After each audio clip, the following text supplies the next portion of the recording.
Ladies and gentlemen, What you gonna do, brother? oh yeah! Woo! What? What? If you smell what the rock.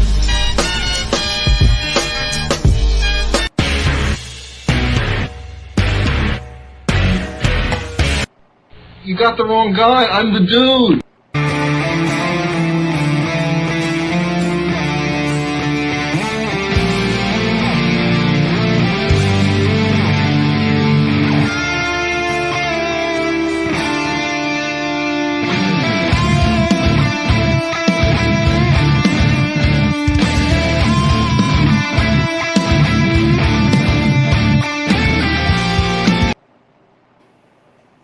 Welcome to another edition of Around the Turnbuckle. Due to contractual obligations, yes, I have great lawyers, I am now hosting the show once again this week. I will be joined by the Big Al Boski as always, and we also have Little Big Al on today because this episode is going to be very much about AEW. So he is kind of our resident AEW expert, gives the counterpoint for when we're what's a polite way of putting it? Not so enthusiastic about the things that AEW does. That's pretty polite, yeah. Gentlemen, how are we tonight? Well, I'll tell you that I am delighted to be here. At the same time, I am a little disappointed over the fact that we did have guests that we scheduled tonight for a face-to-face kind of competition, and those guys know who they are. I hope they tune in, and I hope they say hello at least. And Al is not – normally Al is within my same walls, but today he's not. He's in Phillipsburg, New Jersey. Hey, Al, how's Phillipsburg? Terrible, as always. Gonna say that is kind of a ground state for Phillipsburg. All right, so as you saw at the top, I think we missed this one because we were knee-deep in interviews at that point. Mm-hmm. But on October 2nd, we actually passed 30 years of Chris Jericho in the wrestling business. So The Undertaker, not the only guy that got started in 1990. Jericho started in, what was the date you gave me, Alan?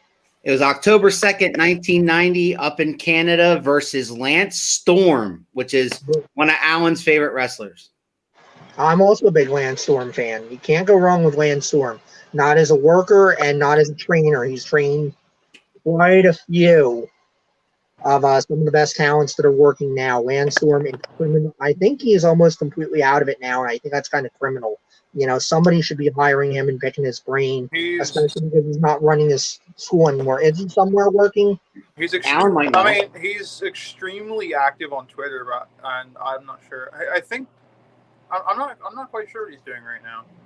I know he was an agent, and then he got furloughed. I haven't heard anything about him being brought back. He talks about wrestling on Twitter a lot, so I mean, so that's definitely a guy to listen to because I mean, Lance. He knows what he's talking about. Yep. But we are here to talk about Chris Jericho. So Chris Jericho really has done it all, just about everywhere. I mean, I think just about anybody in the audience has got to have some kind of a favorite Chris Jericho memory, whether it be from his run in WCW as the favorite match. What's your favorite comment? What's your favorite match? Let us know. Your favorite Jericho match. And right now, Jericho, major cog in AEW, trying to sort of get the young guys over. He's got MJF at Full Gear tonight with a ridiculous stip, but it is what it is. Heel versus superhero. You can't go wrong, right? Oh, yeah. No, you can't go wrong with that at all. Keith, I know you're against heel versus heel, but Jericho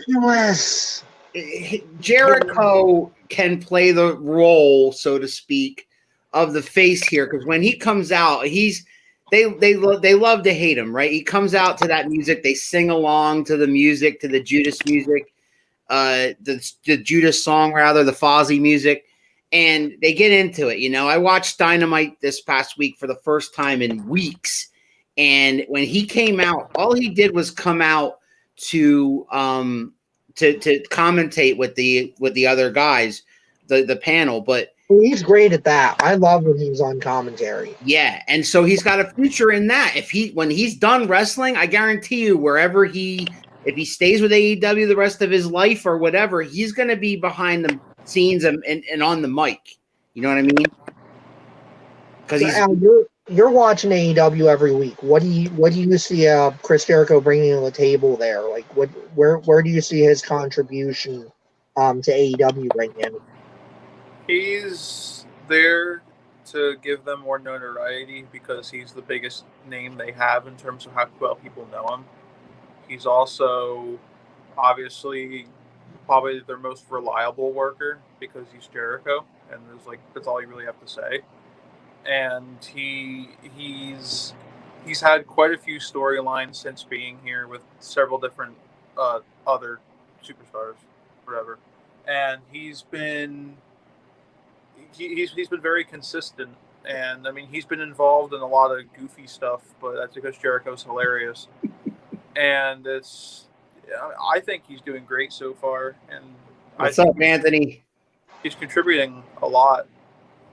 By like tonight, I'm 95% sure he's putting MJF over, and the match should be pretty good, I would think, because they're both really great in the ring. Yeah, Keith hasn't been watching AEW much lately. It has had a good build to it. They had the Dinner Debonair. That was an amazing build. Well, I'm not all about that. You know what I mean? I was talking about the segments, the interruptions.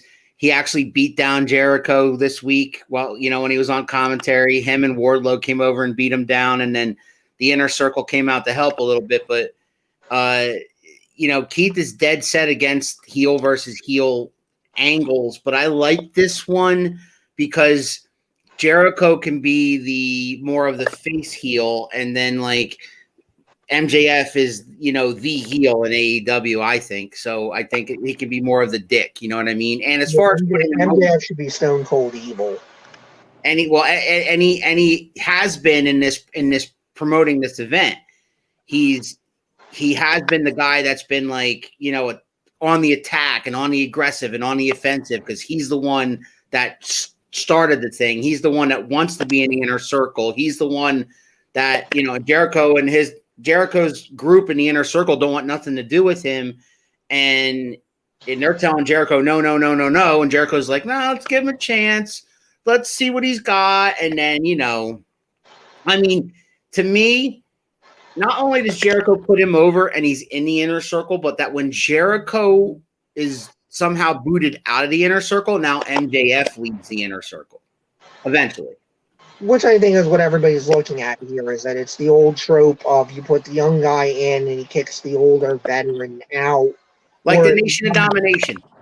Or it becomes a case of MJF gets the ability to win and then just enter and then just says, nah, I'm going to go up and form my own faction. Screw you. I just wanted to goad you into a match so I could prove that I'm better than you, old man.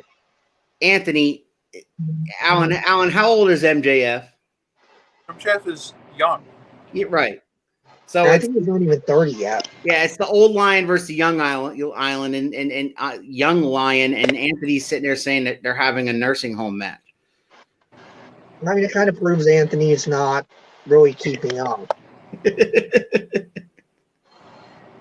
So what's your favorite match of Jericho's that you know of? Because I know you started watching wrestling in in the early 90s when you saw Taker, and right?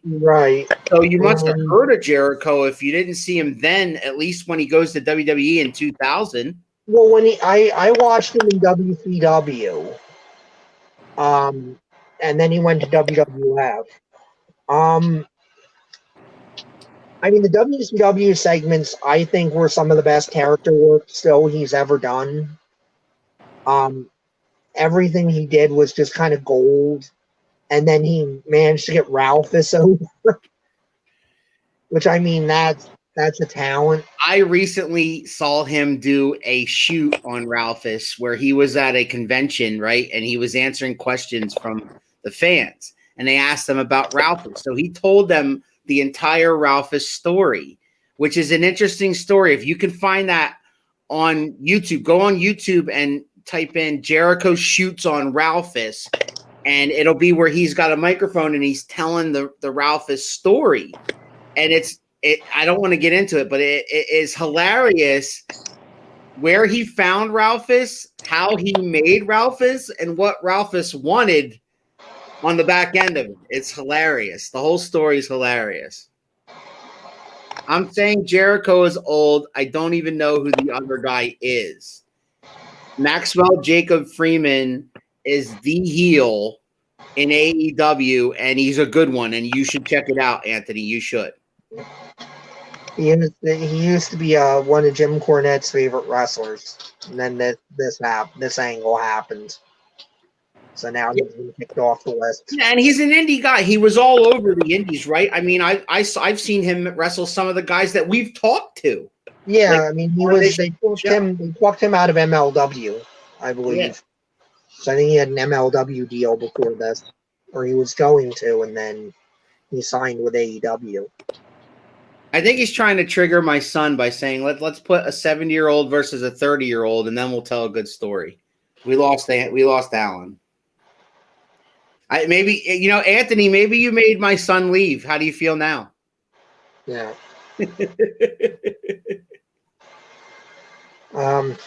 So yeah, I mean, thinking of I hope he comes back. Yeah, probably for me the best match I can think of is that Monday Night Raw match with Triple H, where for 20 minutes everybody thought he had become champion and he had broken through. Like, just the emotion of that, I will always remember. That was one of the kind of the early signs of like, oh boy, the Attitude Era is starting to break down, and when it breaks down, we're in for some rough sailing here. That was kind of that first mistake, reversing that and saying, oh, well, we're going to just go back to Triple H and go back to status quo. And that was kind of the first moment of like, they really misread the room. Right. I'll tell you that. What do you got? I remember Jericho in WCW. He was really a part of the cruiserweight division at first. I thought he was underused in WCW. Really, I thought that they thought he was too small and that he should just be with, Rey Mysterio and Eddie Guerrero and Dean Malenko. But because they didn't like that he called his, not to interrupt you, but they didn't like that he called his own shots a lot. There was a lot of politics there, as he said. Like, he would call out Goldberg, and they didn't like that because they were like, you're not a Goldberg level opponent, you're not Goldberg worthy, and all of that. So that was something that kind of rankled them. Is it was a Jim lot of Cornette is a crazy idiot. I heard some of his ideas. Anthony, you already made my son leave. You want to make the professor leave too? No, look, people have their opinions. I just tend to think if you're listening to old school guys and your attitude to it is they're idiots or they're bitter or they don't know what they're talking about, to me, it's just a litmus test of how seriously I should be taking your opinion, because I feel like, look, and even myself, I'll include myself in that. I've never taken a bump. I've never booked anything. I've never been in the business. I'm just a guy that's paid a lot of attention to it, that I feel like I have enough of a grasp on what does and doesn't work, and that it's all about the storytelling, and that I feel like I understand the storytelling. But that's from a guy that's never actually done it. So if a guy comes in that's actually done it and says to me, like, you don't know what you think you know, I'm going to shut my mouth and I'm going to listen. Kenneth Ferguson says Y2J era was truly brought life in business. Yes, absolutely. I agree with that wholeheartedly. Joe, he has a weird chest like Kofi Kingston. Number one, first, you're correct. But number two, Joe, why are you staring at both Kofi Kingston and Jericho's chest? My wife, Jericho, was my first favorite. When I first started dating Teresa and I told her about my love for professional wrestling, she's like, oh, I used to watch it, but my favorite was always Jericho. That was the first words out of her mouth. So that is absolutely true. She even has a Jericho jersey downstairs. I didn't bring it upstairs, but it's like a hockey jersey that has Y2J. Oh yeah, the hockey jersey with Yeah. the Y2J. I remember. I was those. gonna hang that right behind me here for this episode, but Jericho, yeah. So like I said, back to what I was saying. yeah, Joe, you say that now. No, you're supposed to say that at first. That's how that works. That's how that vaccination works. One of his best matches in WCW I remember was with Dean Malenko. It was really good. I forget which pay-per-view that was, but I mean, those four guys, Mysterio, Malenko, Guerrero, and Jericho, were like the cornerstones of the cruiserweight division in WCW back in the day. Then he comes to WWE. That promo with The Rock when he arrived, you saw those vignettes, right? That something's coming at the millennium, right? The new millennium's coming and the Y2J thing or whatever. And you weren't exactly, some guys, the Marks and people like that knew what that was, but some people didn't know what that was. It's pretty cool. Mm-hmm. And then all of a sudden you see the countdown comes on that episode of Raw. I believe it was 99, right, Keith? Yep. And it was The Rock standing in the ring, and you see that ball go down that tunnel, and you see these explosions. You see the countdown goes down, and then you see the word Jericho pop up on the Titantron, and you see him standing there backwards with his arms out, and that place erupted. And he was coming in as a heel, but it erupted because they knew who the hell he was. That was awesome. That was awesome. And right away, he's working a promo with The Rock in WCW, cruiserweight champion many times, been, lots of great matches you can talk about, but he never had, he was never in there with somebody like The Rock. Comes to WWE, and man, what an impact. He comes on Raw, and he's cutting a promo back and forth with The Rock. All right, yeah, now Joe, wait 1 second, Keith. Joe is scaring me now he's talking about Buff Bagwell. I don't know if we're legally allowed to talk about some of the things that Buff Bagwell has gotten up to. Oh, go watch. His wrestling career ended. Anthony, go watch his video on his booking of Mania 2000. It's insanely stupid. Yeah. All right, so not Disco Inferno level bad. I'm thinking no, as bad as Disco Inferno booking. Hey man, don't cut up on Disco, man. I loved Disco. Disco was great. He booked the Invisible Man, an alien abduction. All right, back to Jericho. Crazy crap like that. Thanks, Kenneth, for tuning into Around the Turnbuckle. Back to Jericho. So he's in WWE, right? Right away, he's kind of a mid-level guy, right? Intercontinental champion for a while. He was tag team champions with Big Show and remember Jericho. And well, you're jumping around a lot there. I'm just saying, before he ended up having that match where he became the undisputed champion. Jericho was after that, I'm pretty sure. Okay. Because he had cut down his hair short and all that. They didn't just bring him in WWE and put the title on him, is my point. No, Jericho really had to struggle more than you would think from, your wife is absolutely right. Yeah, great on the mic. And the other thing about Jericho, too, is he's reliable. Yeah. He has very rarely gotten hurt. Perry Saturn, Buff Bagwell, and one of my favorites, Raven. I want to know what that has to do with Jericho, but go ahead. Well, Raven and Jericho... Oh, matches. I think he's talking about matches with Saturn, Bagwell, and Raven. Yes. Sorry, Joe. Yes.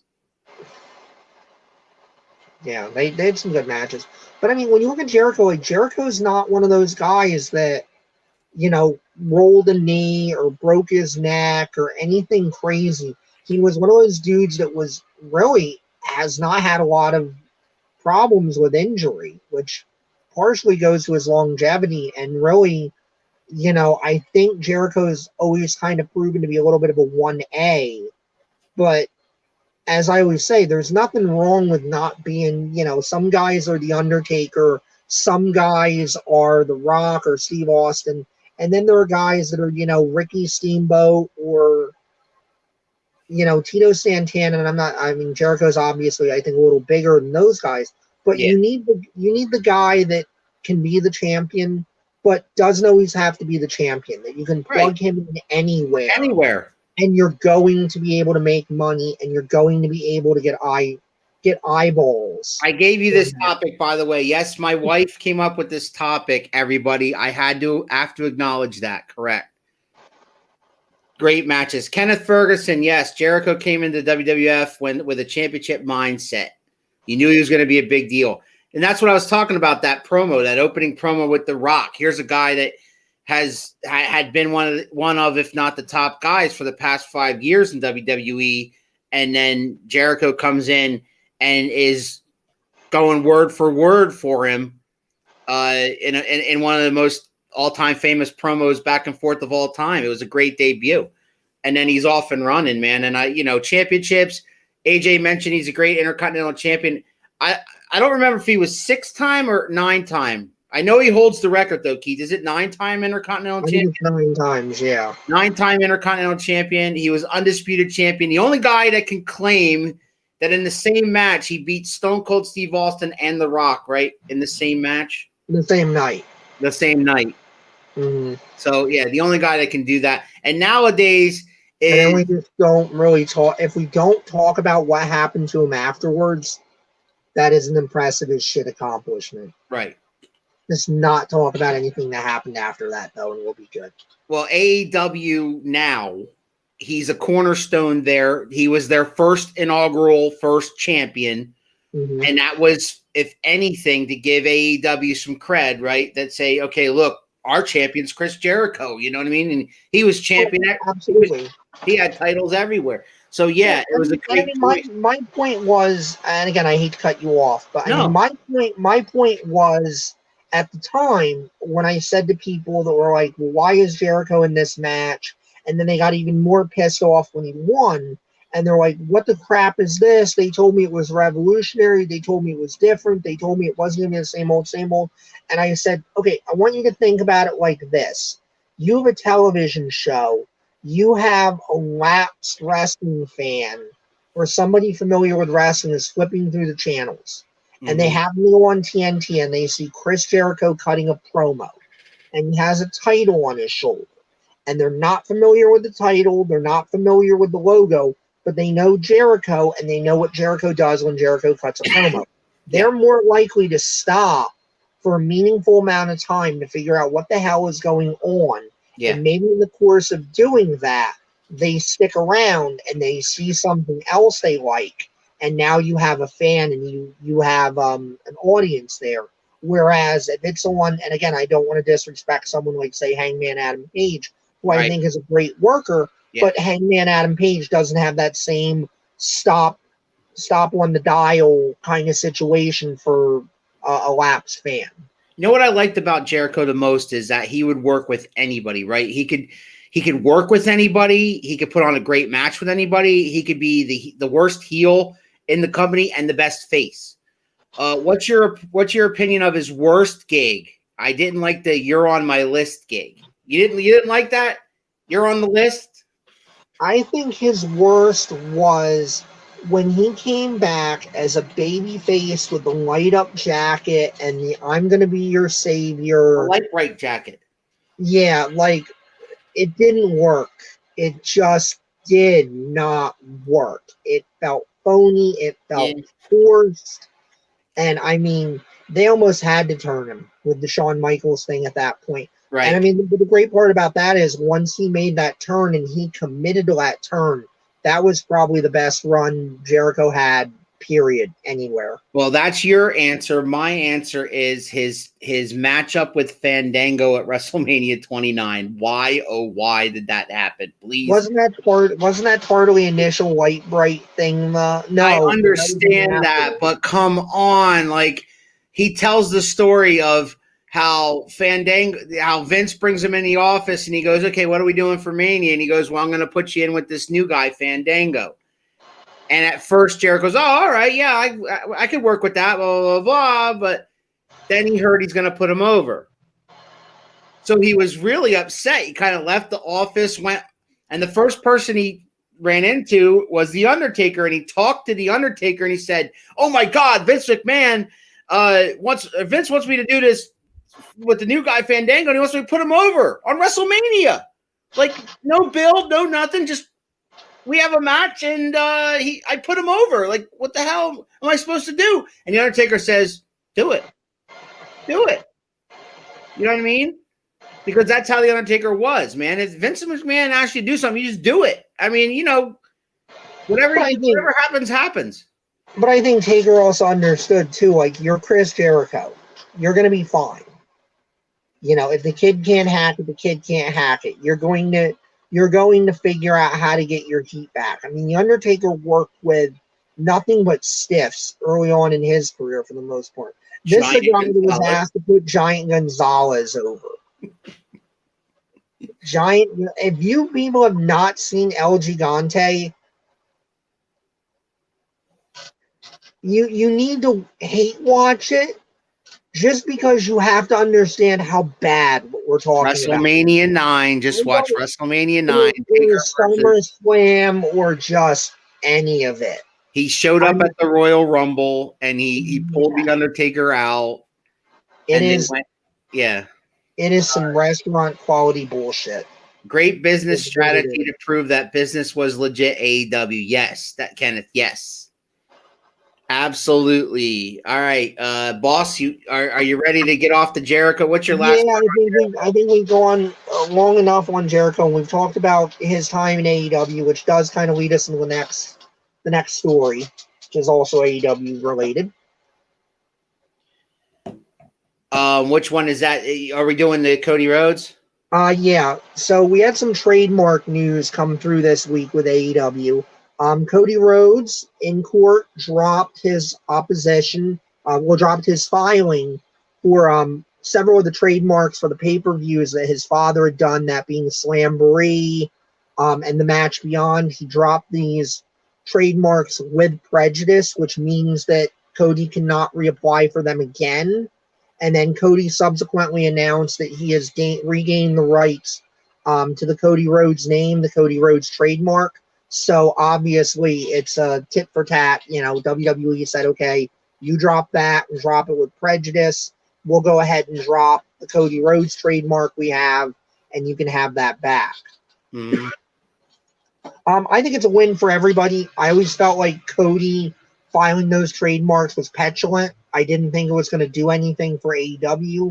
I thought it was just, I understand he wants what he feels is his father's intellectual property back.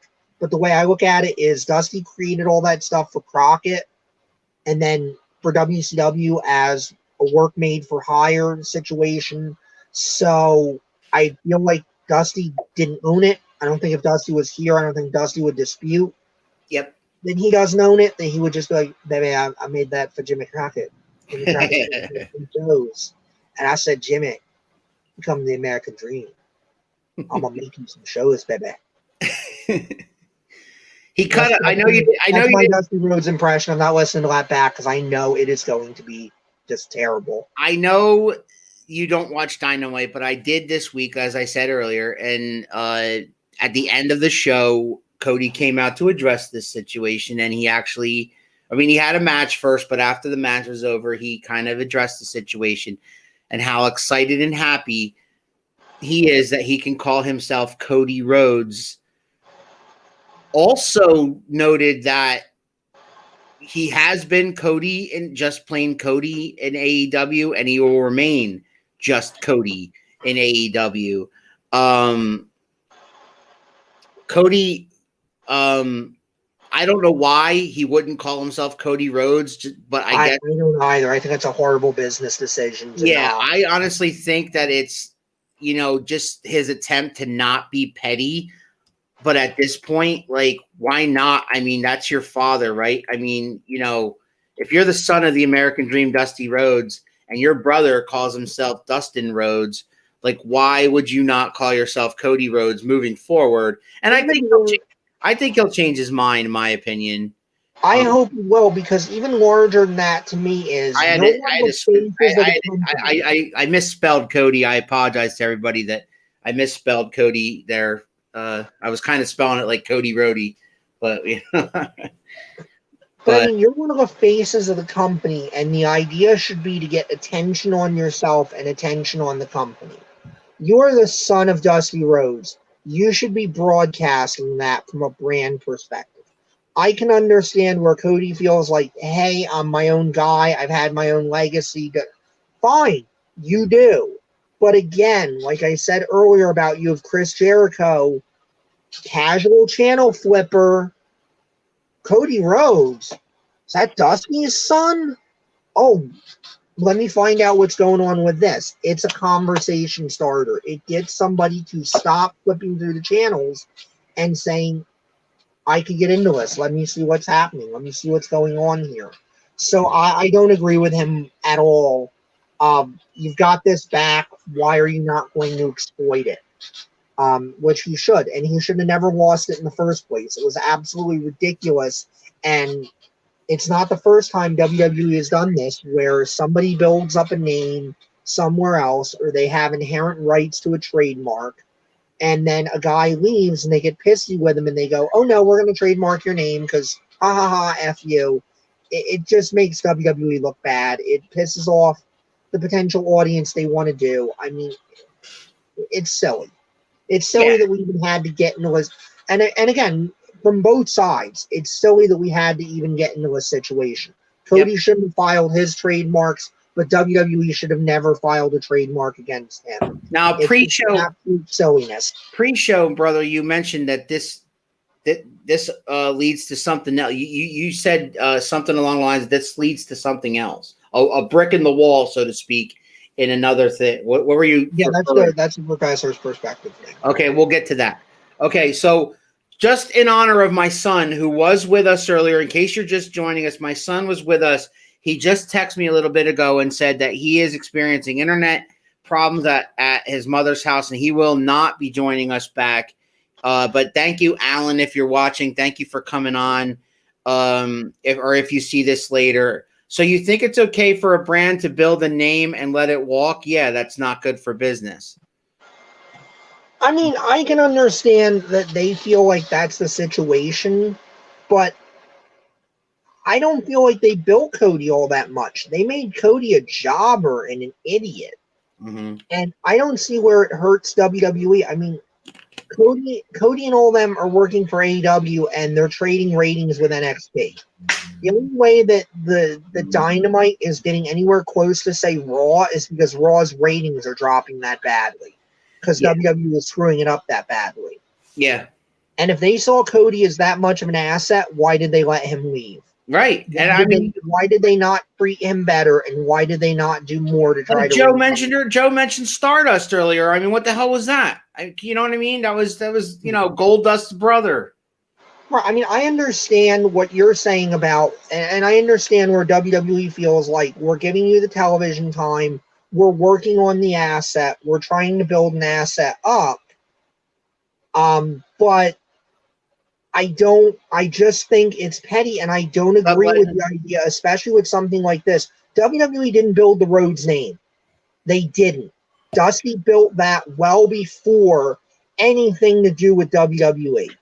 Dusty Rhodes, if he had to go solely off his WWE career, we would have all sat there and said, if we remembered him at all, oh, wasn't he the fat guy in polka dots? So to me, it's a case of WWE cannot claim that they built that asset.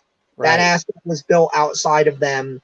I can understand what you're saying from a pure, intellectual property perspective and all that, but I don't think it applies in this case. I really don't. You're right. WWE will not be hurting. No, they haven't hurt for not having Cody there, and it's not going to hurt them now if Cody runs out on AEW TV tomorrow and starts saying Cody Rhodes. It hasn't hurt them that Dustin's been out there calling himself Dustin Rhodes. All right, so what I started talking about before we do your professor's perspective was in honor of Alan. He was going to preview for us Full Gear. Now, like I said, you and I both haven't been watching AEW as religiously as he has. But like I said, I did watch this past week's to kind of get an idea of what's going on. I do have the card in front of me, and I will briefly go That's what I was through going to bring it. up. If you fans watch WWE or AEW more than us, and Urban Legend, I will be with you in 1 second. Legend wants to join us, and I will be more than happy to make that happen in just one brief second. But I'm going to go through the card really, really fast, Keith. We're not going to really talk about it at all. It's That's just good because I've not paid right. attention. We're not going to talk. We're not going to talk about it. Just let me who, what, where, any of it. Just let me say that tonight on pay-per-view, AEW Full Gear tonight at 8:00. The pre-show is at 7, right after us at 7:00. And the matches are as follows. The NWA Women's World Championship, Serena Deeb versus Allison Kay. That's in the pre-show. Okay? What a great, I just want to say real quick, though, what a great comeback story Serena Deeb has been. Yes. Really, really great story. Yes. Yeah, it's his birth name. It's silly. Yes, Joe, we agree. Not quite. I mean, his birth name is Runnels, but at this point, right.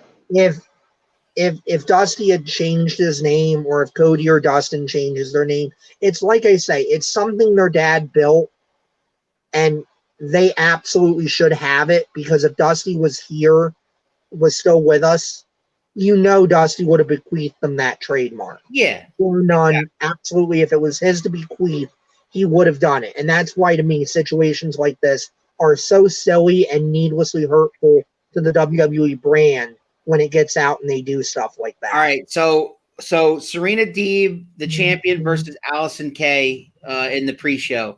Then we got Matt Hardy versus Sammy Guevara in the Elite Deletion match. We got Orange Cassidy versus John Silver. We got Chris Jericho versus MJF with the stipulation that if MJF wins, he's in the Inner Circle. Talked about that earlier. We got the AEW Women's Championship where Hikaru Shida versus Nyla Rose with Vicky Guerrero in her corner. AEW World Title Eliminator Tournament Final. That's a mouthful. Where it's Kenny Omega versus Adam Hangman Page. The winner will receive at the next pay-per-view, I do believe, a championship match against Jon Moxley if he successfully defends the title against Eddie Kingston in an I Quit match. It's Jon Moxley versus Eddie Kingston for the AEW title in an I Quit match. You got the AEW tag team titles up for grabs with FTR taking on the Young Bucks. And in AEW TNT Championship where Cody is taking on Darby Allin. My opinion, that'll be match of the night. Very well could be. That is the entire card. Urban Legend will be joining us momentarily. But if you guys want to catch the AEW Full Gear, all the ways that you can find the pay-per-view, look it up. It's fine. If you have BR Live, if you're streaming and you have BR Live, that's the easiest way to get it. And it's $49.99, just like any other AEW pay-per-view. So tonight, BR Live, amongst other, and your cable company, your DirecTV, whatever. But like AEW Full Gear tonight at 8:00, and that's all we got to say about that. Mm-hmm. All right, so Urban Legend and Prince Shango were supposed to come on here, man, face to face. I have not heard from either one of them all day until this very moment when Urban Legend decided to show himself. So let me see if I can, Keith, if you can humor me for a second and talk for a second. I'm going to see if I can add Urban Legend right now. All right, so let's filibuster a little bit here. I will tell you from our experience, if you want to go with the streaming option and you want to go with BR Live doesn't pay us or anything like that. We've used it. We've never had a problem with it. I don't know if it's a case of it gives AEW any more of the purchase price. I would hope, but I'm not sure. Because like I say, I have said stuff and I will continue to say stuff about AEW that kind of rankles me. But the idea is to give them criticism that they can use to get better. I don't want anybody to fail. There is no benefit to me in anybody failing. I don't have money in any company, or, I don't have a dog in that fight where it benefits me for anybody to win or lose in this thing. Joe, more places means more places for guys to work. Joe, we're with you 100%, but I love that AEW's trying to have a place where if people aren't being used or make it in WWE in Vince McMahon's eyes, they have somewhere to go where maybe they might have a chance to develop and actually be on TV and actually wrestle in pay-per-view and big high-profile matches. I'm living at this. Now I have to have a second job. Living I have to do this. Yeah, now I have to do this as a side hustle or something. So like I said, Urban Legend will be joining us momentarily. Him and Shango are supposed to go face-to-face here. Obviously, Irvin is here. When Irvin does come on, I guarantee you two things. He's going to call Shango a coward. I don't know what the circumstances that are keeping Shango out, but I'm pretty sure he's going to call him out for being a coward, and that's on him. That's fine. Yeah, I mean, but I gotta say, and I love Shango. We all love Shango here. He's a friend of the show. He's been a big supporter of the show. Gotta be busy. He's on the Tuesday show. This is not a good look for him. It's not a good look for him to not be busy. I was actually worried about him because I texted him all day and got nothing back. Nothing. Like not even a sorry, dude, I can't do it. So at some point, Shango's going to need to reach out and tell us he's alive. We are now being joined by the Urban Legend. How you doing tonight? Hold on. Before you get this nincompoop on there and ruin the entire setup, I got to say something. I'm a busy man, so if I got Mayweather Promotions emailing me. I got acting gigs. I got jobs. I got mouths to feed. If I can remember that you guys wanted this podcast, then Little John can get his ass on here and talk all the shit that he was talking a few weeks ago. I have not forgotten. What did he say? He's the vet. How long has this guy been in the game? 10 years, maybe? Yeah. But what has he done in those 10 years? It counts. I don't believe in the word veteran status. Veteran status to me is an intimidation term. But before you get him on here, I want to say one thing. It don't matter if the match is made to the end of this year, next year, whatever. He can come here. Although I don't know if he has his license, I can come to where he's at. Yeah. But I swear to God, if he wastes my time tonight, if he wastes my time, he's going to be sorry. My time is precious. My time is limited. Yes, I said nincompoop, okay? He did say nincompoop. He did say nincompoop. Went to school, he knows big words.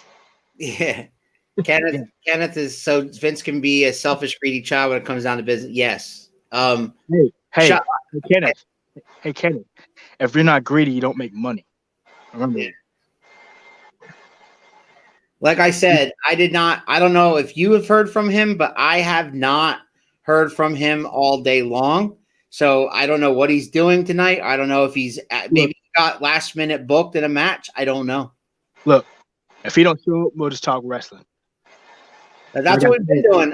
We've been talking the whole show. We've been talking AEW because Jericho's been wrestling for 30 years. We started off the show with Jericho. Are you a fan of Jericho? Is there any matches that stick out in your head? I mean, yeah, Benoit and Jericho, Guerrero and Jericho. Yeah. Here's the thing: I don't like calling myself a mark, but I've always had a soft spot for Jericho. It's just like when you're at a point in your career where you've done everything there's to do, you can pretty much make yourself like a jackass. I'm not saying some of the stuff he's been doing in AEW is like a little like can he really get away with that shit? I mean, but he's earned the right to. You know what I'm saying? But yeah. I like Jericho, but it's like, listen, the most toxic type of fans to please are wrestling fans. People were bitching, complaining, oh, W is the only option. Now you have an alternative company you could go to and get, some new flavor. People are hitting on that. People go back to WWE shitting on that. So you can't please everybody. AEW has a lot. If AEW wants to be around for the next 10, 20, 30 years, they have a lot of work to do. They have a lot of work to do in their promos, the weakest point, or their storytelling, and their committing to a storyline. And the difference between AEW and WWE is AEW just signs any indie guys just to fill their roster up. If WWE signed you, there's a reason for that. You're normally experienced, and you're a name. But I've seen a lot of injuries in AEW so far, and that's going to show you maybe some of these guys are not ready not saying they're not ready for the contract. Maybe they're not ready for the position they're being put in. Ambition pays well. Would you agree with that? Absolutely. That's why I'm always paid, Kenneth. Always paid. Yeah, I agree with you, because the other thing I worry about too is if you take a guy that's not necessarily ready for the spot he's being put into, you're hurting him because you're exposing him to a national television audience, and then in a couple of years maybe he's ready, but now you have the fear that people are going to go, nah, I remember last time he was the guy that wrestled so and so, or he was put in such and such, and it didn't work, so now I'm prejudiced against him, I'm biased against him, I can't accept him as, now he's ready, now he can be that guy. I mean, do you worry about that too as somebody in the business, or do you feel like, no, you can break through that? It's happened to me. Here's the thing. When you're in wrestling business, you're never truly ready. You're never prepared. I faced CW Anderson. That was my first name that I worked, CW. Mm-hmm. The promoter's like, oh, he's ready. In my mind, I'm like, I'm not fucking ready for this. I've only been in the game for 3 years. I'm still having trouble figuring out where to put a falsie. But I got in there, got my ass kicked, got knocked out, earned their respect. The next name that I've worked was Eliza Burke. So, went from CW to Eliza Burke to Gangrel. CW, Gangrel, Billy Gunn. You're never really ready. You just got to mentally prepare yourself. So, like, when you're telling these guys ain't ready, listen, the book, AEW and W, they know what they're doing, like, kind of, sort of. They wouldn't put somebody in a spot they know they can't handle. Like, maybe if it's short term or long term. So the reason why they're in that position, it's just their problem is both of their companies. Their problem is they rush shit too much. They don't. The biggest killer in the wrestling business is fans are so impatient for a long term storyline. They want a result now. You don't. People need to really respect and appreciate build up, because build up is what creates solid storylines. You're singing.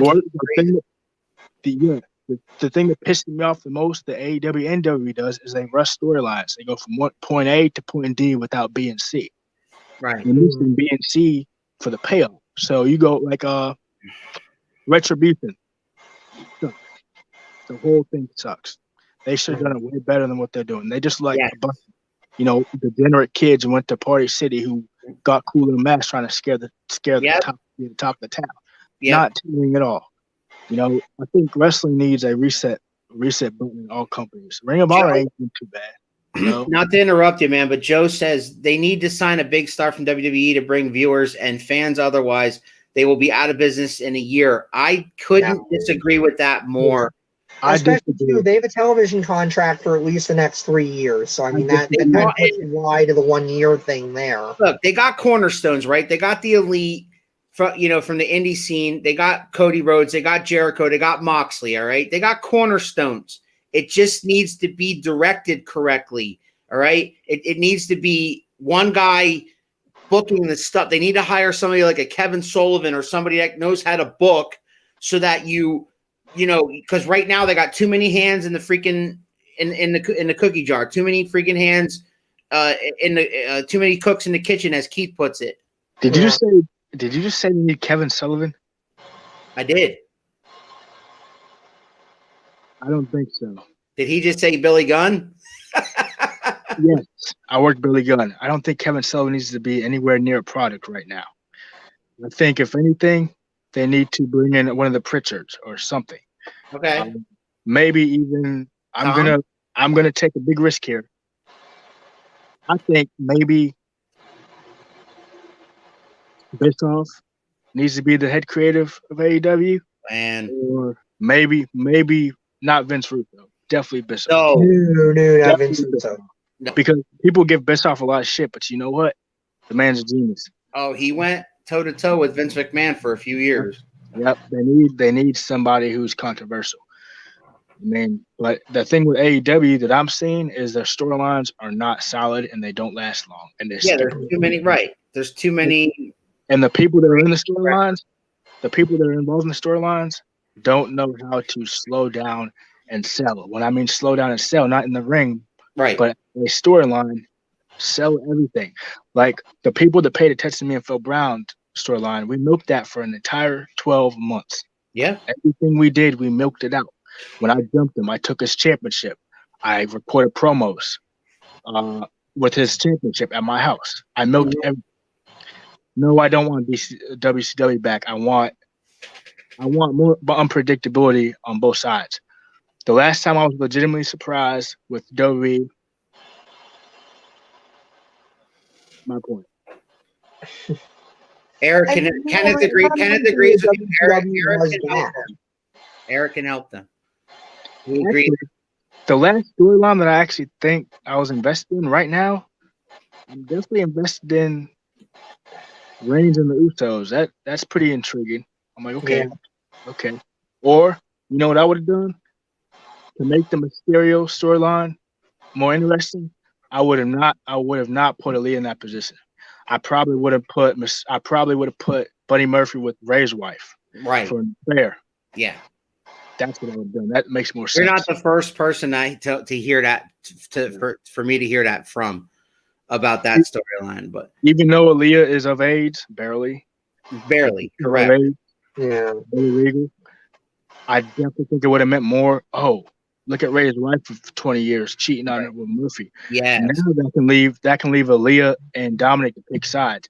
I think there'd be more heat, right? It'd be a lot more heat because Buddy Murphy will be a homewrecker. Dominic's gonna be loyal to his dad. Aaliyah can go for Murphy, so it'll pretty much be the guys against the girls. Yep, and Buddy. That's what I would have done. And maybe I would have had Angie turn on Buddy Murphy eventually or something. You mentioned Reigns and the Usos.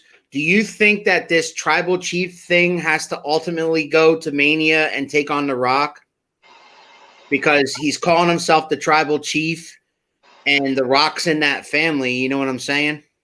I think it will be a disaster. Mm-hmm. Only because Rock is past his days in the ring. The last time he was in the ring with Cena, he pretty much tore every muscle in his lower body. Right. So I do not think that's a good idea. What I would do is I might have Roman Reigns and Jey Uso in one corner. Mm-hmm. I might have Rock and Jimmy on the other. And maybe like Jimmy could turn on Rock. And they all beat down Rock, or maybe Rikishi comes out or something. I do not think Rock needs to be in a singles match right now. Yeah, but you know what? If he thinks he can do it, and Vince obviously would love that, and he's not making a movie right now, I don't see why they wouldn't do it. You mean like how Vince thought Goldberg was good and he almost killed The Undertaker? Exactly. That's my point, man. He does stupid things, and this is one of those stupid things that he just might do. But I think part of the problem, too, is it goes back to nobody is as really over as they could be or they should be at this point. And that's why they keep going back to the well, and they keep going, oh, Goldberg will do a match? Let's get Goldberg. You know why? Brock Lesnar will do stuff? Let's get Brock Lesnar. Can we talk The Undertaker into one more match? You know, that's why they do this. The biggest thing they're working against is COVID. It's nobody's fault but their own, but it's extremely hard to beat unless you're being a live audience. Working working an angle in live audience is completely different from just working TV. It's extremely hard to keep anybody invested without a live audience because you're missing that element of like suspense.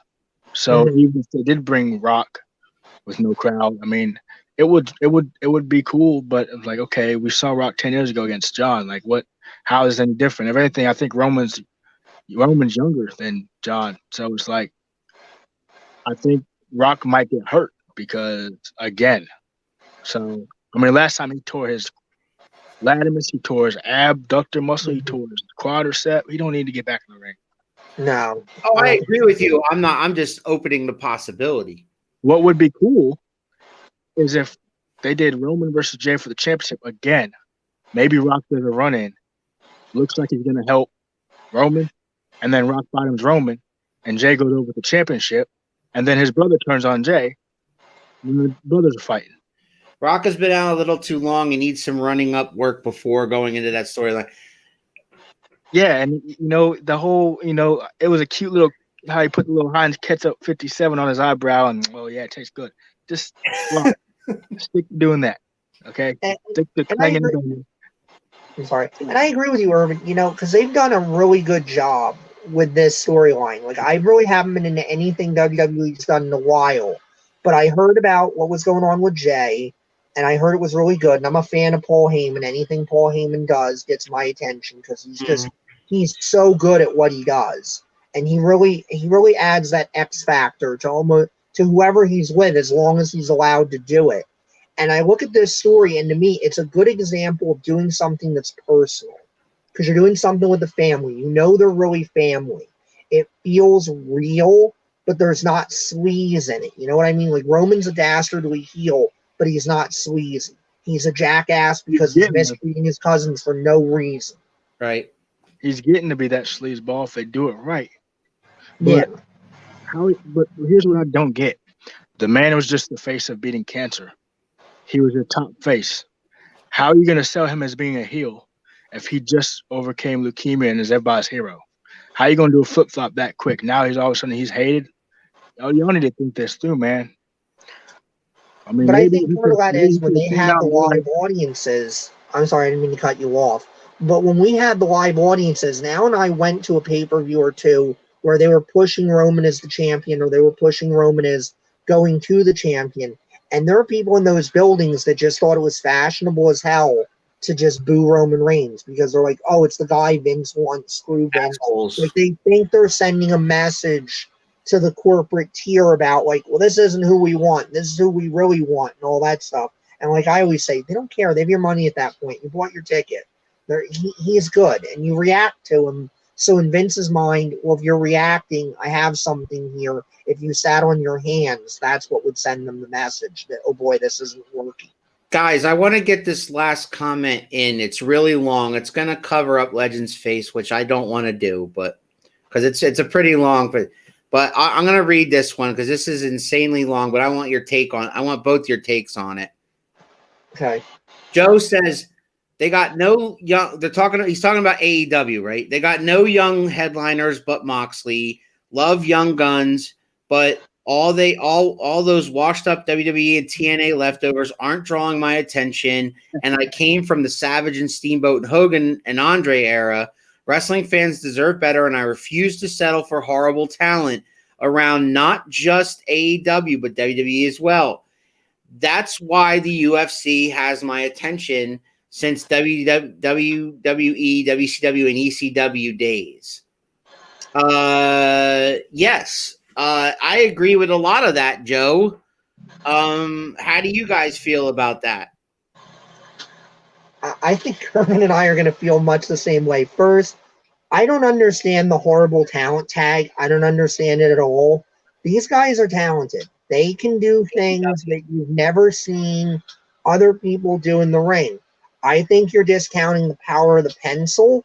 Mm-hmm. I think you're discounting what happens when people are given bad material and bad marching orders to work with. Can you repeat that last line? What did he say? Terrible talent? He said terrible talent, which I don't agree with. He said AEW has terrible talent. That's what he said. Extremely disrespectful, for one. Listen, and you lost me at the UFC. UFC is a different animal. Yeah. You just lost me. If you're saying they need a different, I mean, they'll find somebody, but calling them terrible. Listen, the talent's doing their best they can with what they're given. Yeah. Mm-hmm. They can't excel if they're given a shitty storyline. Yep. If your anger needs to be directed at anybody, it's not the talent, it's the people writing the storylines. The talent is doing their jobs. Matt Riddle. Hey, they're under contract making millions of dollars. So how terrible they are. And I mean, I've seen stuff of Matt Riddle I like. I've seen things that I don't like. I like Matt Riddle's work. I don't love Matt Riddle's character for a lot of the same reason I didn't love Rob Van Dam's character. I think the stoner, I don't care, beach bum babyface, it doesn't help anybody. Sami Zayn, I've seen Sami Zayn do good stuff. Sami Zayn just needs to be in the right position in my mind. Hold on. Go ahead. No, let's hold on. Minus the fact that Sami Zayn looks like a homeless ginger we found on Bainbridge Boulevard that went missing for 10 years. Does not negate the fact that he's technically one of the best wrestlers I've ever seen. I would not dog on Rey Mysterio's son because that kid's going to be better than half the roster in 5 years anyways. Yeah, he's in early. Again, you're not giving him time to grow. He's brand new, regardless of how old he is. He has a lot to learn. You think Randy Orton was good off the bat? Yeah, but he wasn't as good then as he is now. Give the kid a few years to fucking spike up. Not being so hard on the kid. You know how much pressure Dominic's under right now? Half the roster don't like him. Why? Because he got the easy way in. But he's gonna work. He's gonna bust his ass and do what he needs to do. As far as Sami Zayn goes, okay, yeah, he's kind of bland, but some people don't have charisma. Sami doesn't have the charisma, but he's damn good in the ring. Who else did him? Matt Riddle. Me and Matt Riddle got a legit heat. I'm not speaking about Matt Riddle. Don't like him. If that's what you're you're settling. So I bet you liked Axl Rose too. Stop it. So this guy knows me better than I know myself. Is this I know. Yeah. Stop it. Is he a worker? Joe, no. He's a fan. I know. Okay. So I'm arguing with the Mark about the project right now. Is that what's happening? He just doesn't. He won't settle. In using his words, he won't settle for the AEW product that I think that's what he means. It's that he shouldn't have said they have bad talent. They have plenty of talent. We hit on that earlier. It's misused. All right, you can have all the talent in the world. Look at the Atlanta Falcons. I'm going to use an NFL scenario here. Look at the Atlanta Falcons. Look at all the talent on the Atlanta Falcons, and their coach couldn't get it done with all that talent. I mean, you can have all the talent in the world, but if you don't have the right guy steering the ship, it doesn't matter. I'm going to nip this in the butt before I get hot because I'm about to get pissed off. Don't get hot. Look, we're on two totally different ends of the spectrum. He's not a worker. He's never been in the ring. Who, Joe? Yeah. Yeah, I'm pretty sure about that. Okay, so me and you look at wrestling differently. I look at wrestling more realistic. I'm never going to shit on talent because they're wrestling at a higher level than I am. So we've heard that a lot. I have no room to say anything about anybody. Do I disagree with the way they're doing the storylines? Do I disagree with the way it's written, with the way it's the payoffs? Absolutely. But I'm not going to shit on the talent that is working hard to get that shit over. It ain't easy. It ain't easy being handed a script like, yo, get this. You know how hard it is to be handed a script from a promoter and they're like, keep this hot for a year. That's fucking different. That's hard because you're always thinking about how do I make sure the fans don't leave the next show. That's hard as shit, especially when you're not athletic, which I'm athletic as they come, but still I could be fat, out of shape, and can't do leapfrog. Right. I mean, I can do leapfrog in my sleep, but yeah, man. No, we've talked to a lot of guys in your position who would love to be in the position of these AEW and WWE guys getting paid to do what they love. So you guys respect the hell out of them for doing it. They're like you said, they're told what they want them to do, right? They're told, what direction they want to go, and they just got to do it. All right. If they're told to come out there wearing a chicken suit and flapping around, start drop kicking people, that's what they do. Right. I mean, and I'm not going to get into detail, but I will say 2021, both y'all need to watch out.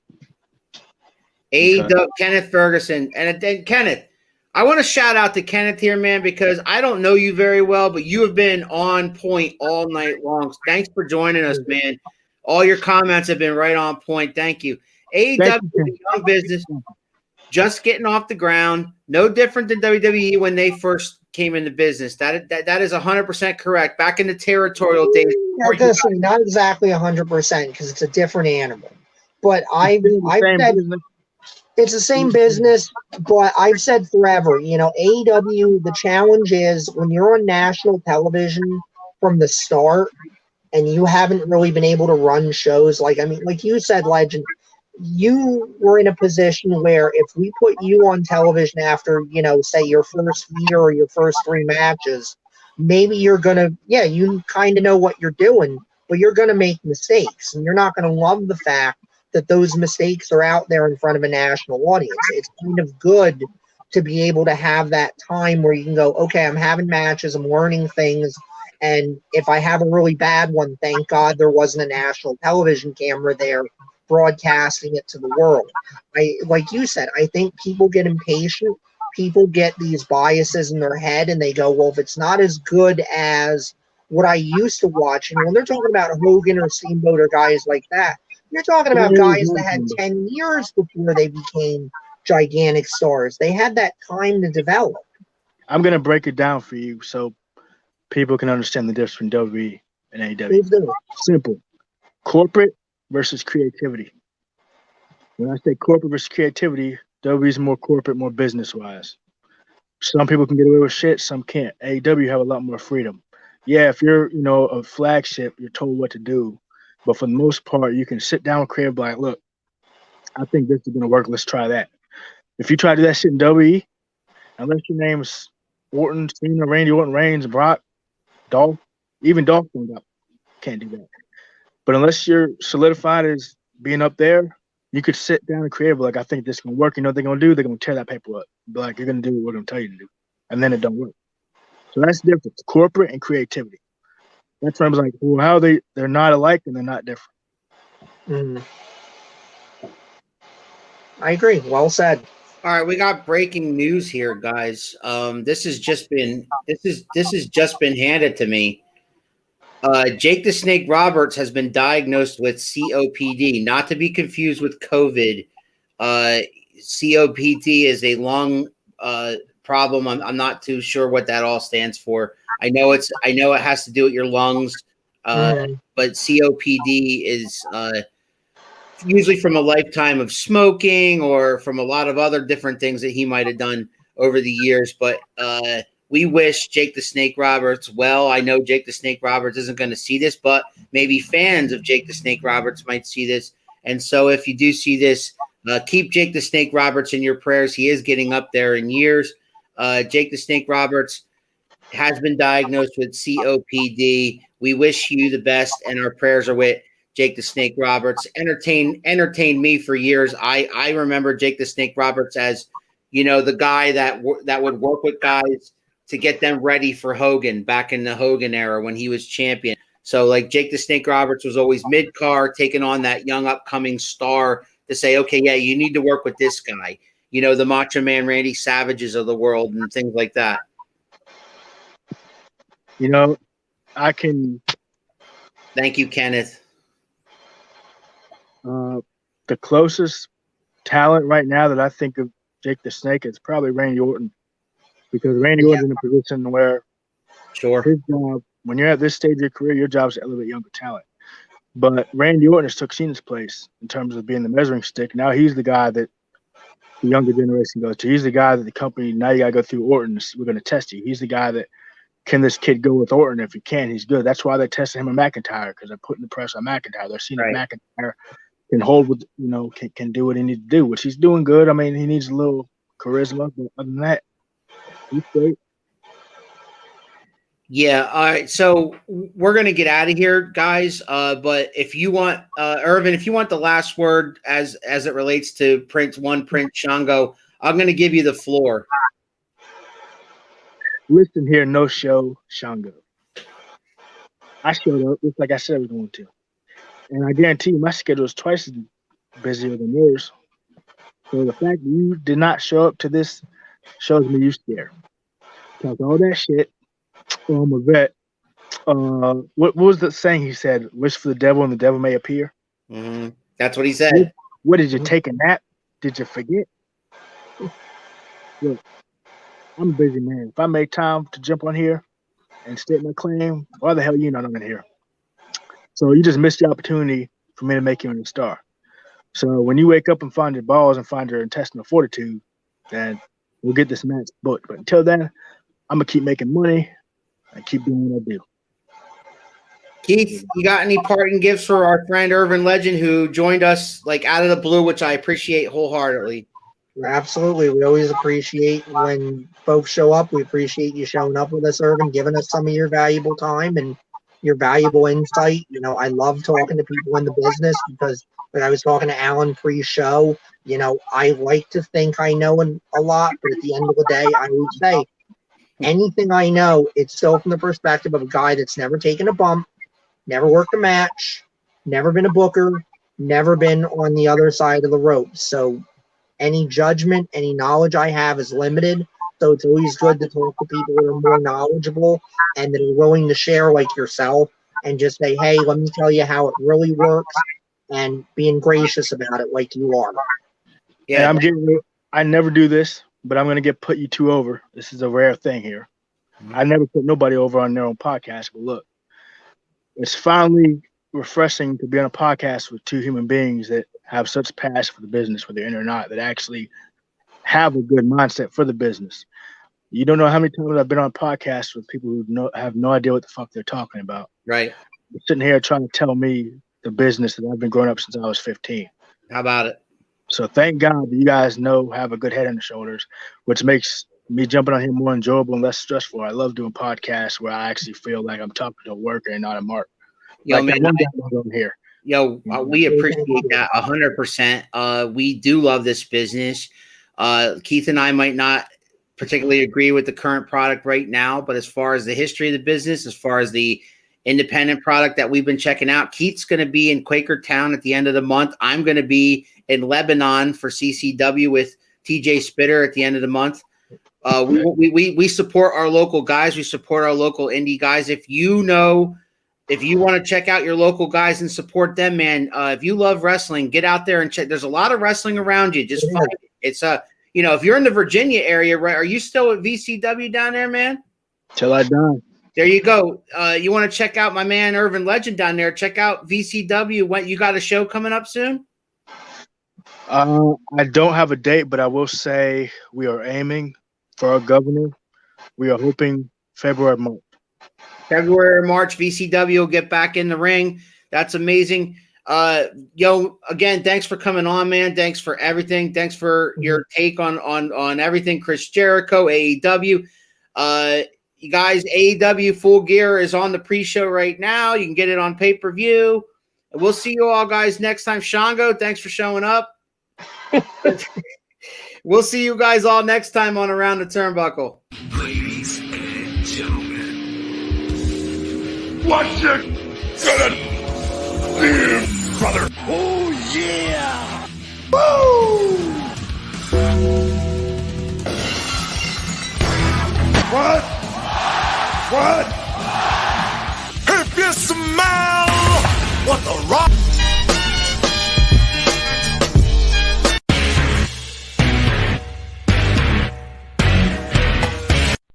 You got the wrong guy.